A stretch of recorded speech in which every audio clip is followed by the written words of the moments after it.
Ouais, la famille m'a encore frappé. Le tout, sinon, c'est les beignets avec le Njinja. La tenue officielle des buveuses de Njinja.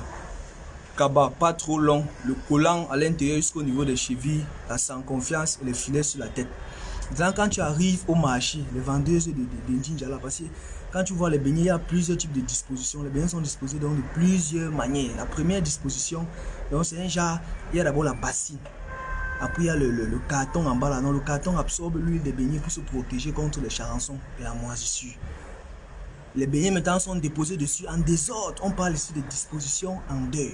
La deuxième disposition, donc c'est genre les beignets sont déposés les uns sur les autres là, un peu comme dans les amphithéâtres. Là, on parle de disposition en amphithéâtre. Donc sur un mur comme ça, au milieu il y a le sucre avec le piment.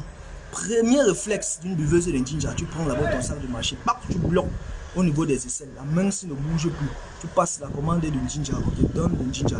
C'est avec la main si que tu arrêtes. Et il y a toujours il y avait toujours certains gobelets, les gobelets bleus. On te donne ça avant, mais c'était plein. Aujourd'hui, on met demi. Tu arrêtes ton Njinja ici. La main si maintenant ça se balade, tu prends le nombre de beignets autant que possible. Donc tu pêches les beignets. Bon, le beignet mou, ça fait comme l'éponge. Tu appuies, après ça lâche. Tu prends le beignet, pap, tu mords. Tu accompagnes ça avec le Njinja doucement. Ça descend, tu accompagnes, ça descend. Et les mamans là, souvent, elles frappent parce qu'elles observent souvent la vendeuse de Njinja là pour voir si elle est concentrée ou pas. Tu vois, elle prend un beignet rapidement parce qu'on mange toujours avant de payer. Elle prend un beignet rapidement là, elle lance ça dans la bouche comme c'était la quinine, ça ne touche pas la langue, elle avale directement avec le Njinja.